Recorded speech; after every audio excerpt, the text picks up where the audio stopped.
terrifying experience. It's the hardest thing I've ever done, partly because of all the pressures I was talking about. I mean, it's you on the stage.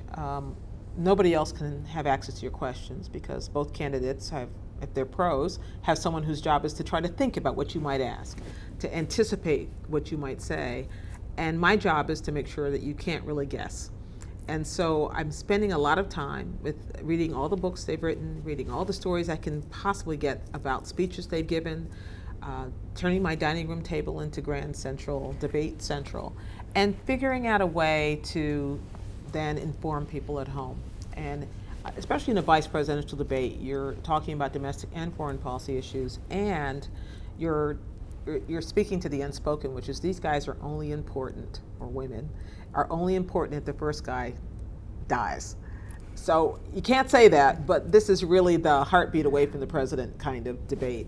And you have to find a way to introduce to viewers who are paying attention for the first time to a vice presidential nominee who this person is and what kind of president they might be if the worst were to happen.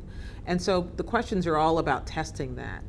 When I was moderating the debate between John Edwards and Dick Cheney in 2004, I remember thinking to myself, I wanted to ask a question about AIDS, but I didn't know how to ask it. I knew that it was just one of those issues that didn't get a lot of attention in a presidential campaign because it was in nobody's interest to talk about it.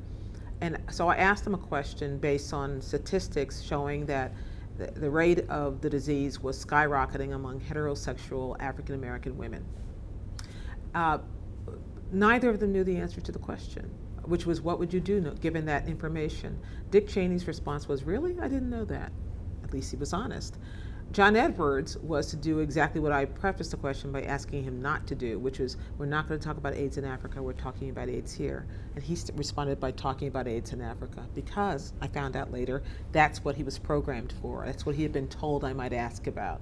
And both of them betrayed to me in their non-answers that this was not something important to them. And for years, I got response from AIDS activists and from AIDS sufferers and people who said, boy, that told me a lot about those two guys, that they couldn't answer your question. And I was satisfied that I didn't have to say, what? You do not know? I did not have to scold them. I didn't have to chase them around the table.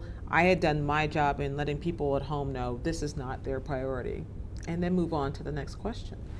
So that is one of the things you think about. How do I give added value to the debate by telling us more about who these people are?